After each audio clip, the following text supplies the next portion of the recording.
सरदार वल्लभ भाई पटेल कहाँ हैं?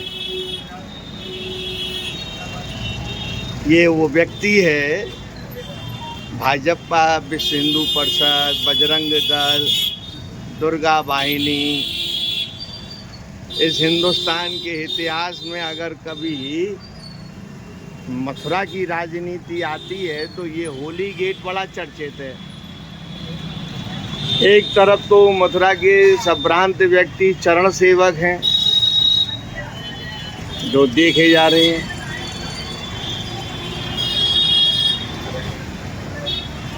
दूसरी ओर ये हमारे इस सदी के और पिछली सदी के, जितना इनका साइज नहीं है इतना बीजेपी में लटकाने वाले राजनेता हैं ये। आज तक इन्हें कोई मंत्रालय की आवश्यकता नहीं हुई, लेकिन हिंदुस्तान के इस मथुरा में, इस होली गेट चौराहे पर जाली, ये जो देख रहे हो ना, यहाँ गंदगी फिल्टर होती है और यहाँ उस 80 कोस के बीच में बसी हुई 4 कोस की मथुरा आज पूरे भारत में बीजेपी का साम्राज्य स्थापित है। लेकिन ये व्यक्ति आज भी उसी जगह पर मुस्कुराते हुए। अब मैं दूसरी तस्वीर दिखलाता हूँ। एक तरफ ये कांग्रेस का कार्यालय, कभी सत्ता के गलियारों में इस होली गेट की चमक,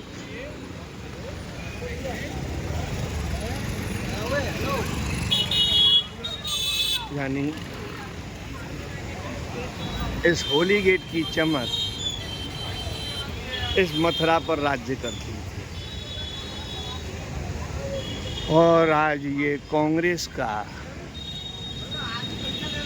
पहला बैनर अच्छी तरीके से यहाँ देखने को मिलता है।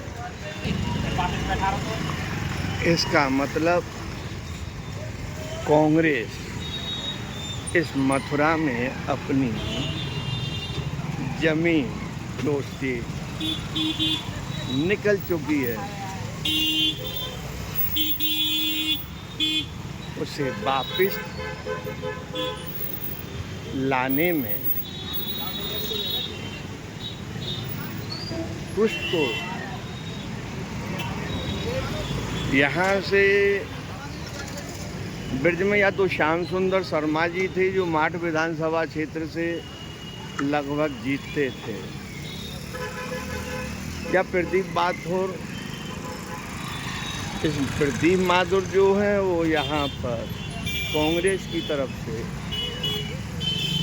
एक बार रविकांत गर्ग जी, इनको मौका मिला, ऊर्जा मंत्री बने, लेकिन आज में जो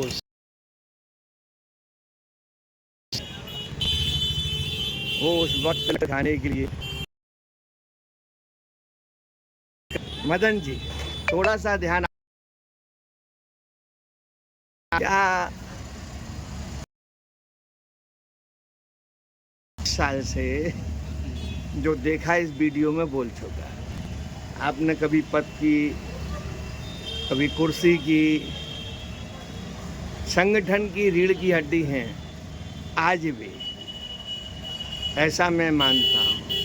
ये जाली गंदगी साफ करती है और आप उस भूमि में बैठे हो जो सारी गंदगियाँ आई और उन्हें तुमने शामिल किया, और आज वो शासित हैं और मंत्री पदों पर हैं। कभी वो सपा में थे, कभी वो बसपा में थे, लेकिन स्थानीय प्रत्याशी भाजपा एमएलए एमपी के कैंडिडेट क्यों नहीं दे पाती है? कभी इस संगठन पर इस बात को भी रखने की कोशिश करो। हेमा मालिनी जैसी थोपे हुए प्रत्याशी में माने जाते हैं। श्रीकांत शर्मा जी मीडिया प्रभारी थे सेंट्रल के, कहाँ मथुरा में आ गए, ऊर्जा मंत्री बने, दोबारा वो मंत्रालय भी गया। लेकिन इन सब चीज़ों की निष्क्रियता को सक्रियता में कब भाजपा सीखेगी? मथुरा ब्रज 84 कोस एक तीर्थ स्थल है, उसे पर्यटन स्थल क्यों परोसा जा रहा है? हरियाणा, राजस्थान, उत्तर प्रदेश में ये ब्रिज है, इसके परिसीमन की जिला कमेटी कभी भूमिका को क्यों नहीं स्वीकार करती है?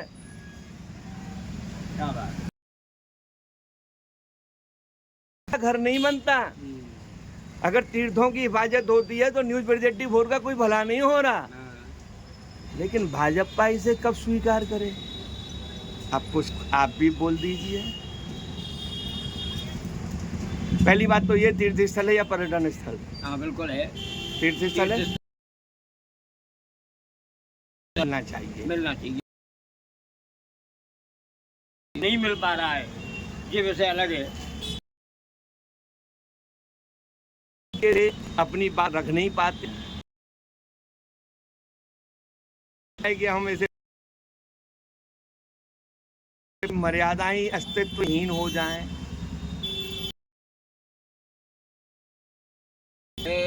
मथुरा को तीर्थ स्थल ही माना जाता है, सब लोग ये जानते हैं तीर्थ स्थल है मथुरा। नहीं लिखा पढ़ी हो जाती है सरकार के द्वारा, लेकिन तीर्थ स्थल ही इसके लिए आज की डेट में पार्षद से लेकर के राज्यसभा तक मथुरा ने बीजेपी को दिया है। क्या इन